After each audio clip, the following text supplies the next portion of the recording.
This is Head Bustin' Boxing, and we are back in the house. And Dillian Whyte is in the news again, and it's not good for Dillian. The WBO denies Dillian Whyte's appeal. They're like, well, what appeal are we talking about? Are we talking about a suspension? No, we are not. Matter of fact, let's go ahead and jump into the article, try to make this quick because it is burning up hot down here.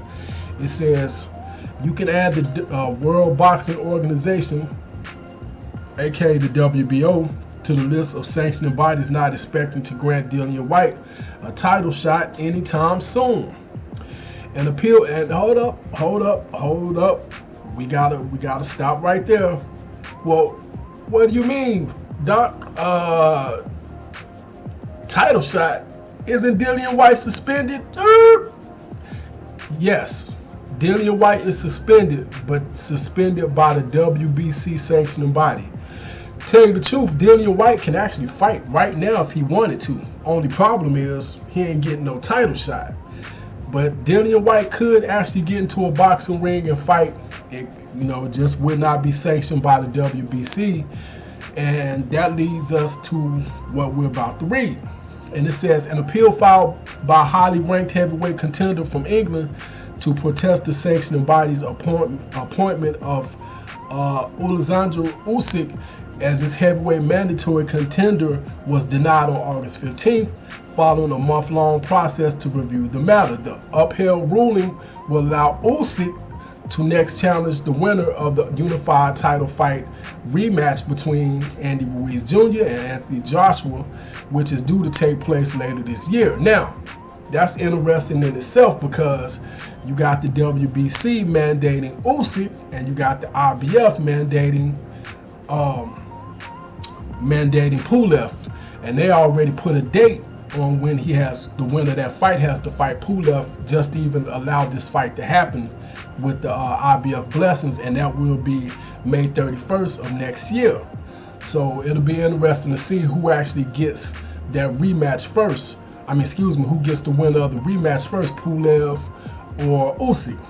My money is on Pulev because they already put a date on it. But anyway, it says the ruling, a copy of which was sent to Whyte, Usyk, and their respective promoters and legal teams, is just the latest piece of bad news to come this summer for Whyte, who remains provisionally suspended by the WBC after having tested positive for a banned substance prior to his July 20th interim heavyweight title win over Oscar Rivas.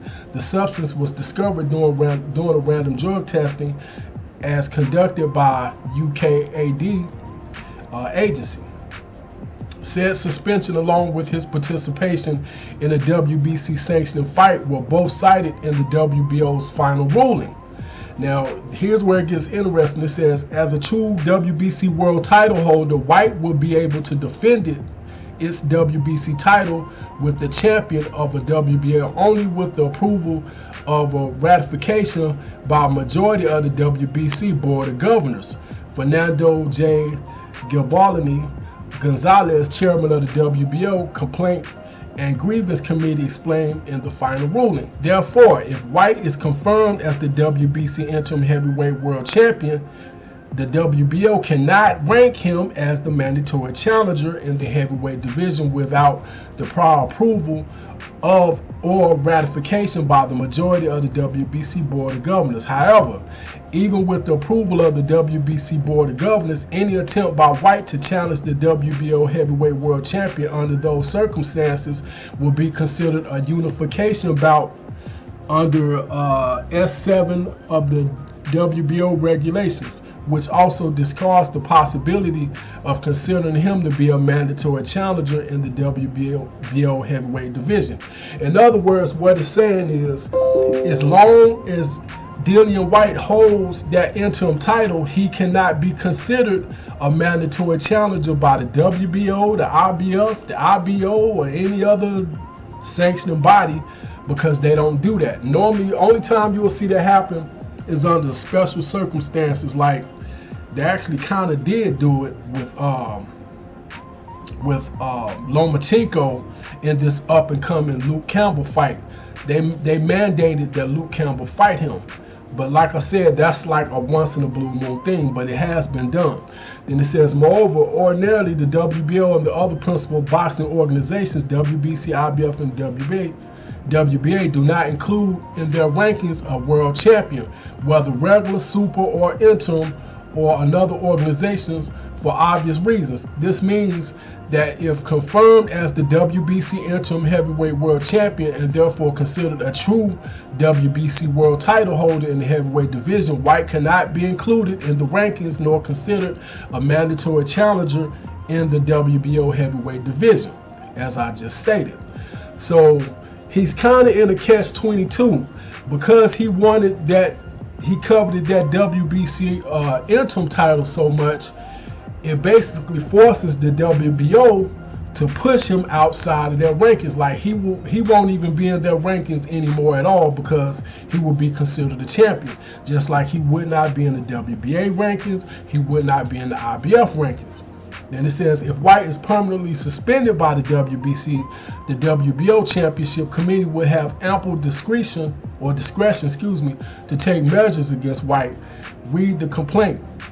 Conversely, if Whyte is otherwise confirmed as the WBC interim heavyweight world champion, he would be bound by the WBC rules and regulations, which states that a WBC interim world champion shall be considered a true WBC world title for all purposes, or title holder that is, for all purposes other than with respect to about versus the actual world champion, absent any order to the contrary from the WBC in its sole discretion. So in other words, only person he could be mandated to fight is the WBC regular champion or super champion, whatever they calling it these days, Deontay Wilder. Whyte's appeal is denied, and the WBO Championship Committee resolution issued on June 22nd, 2019 is affirmed. The parties are advised that pursuit of S3 of the WBO regulations, this award constitutes the final decision of the merits of the controversy. So in other words, it ain't no more appeals. It is what it is. He will not be considered the mandatory challenger for the WBO, and if I read this the way I think I did, he also will be pushed out of their rankings. So Dillian Whyte is in a hell of a spot. You hold a title for the WBC that you cannot defend, the interim title, and it ain't no telling when this B sample is going to be brought back to be tested, because according to what I read in previous boxing scene articles, the way the UK do it, it could take up to a year before its B sample is cleared or considered dirty, whatever, until we get the results of that. So this can really drag out for a long time.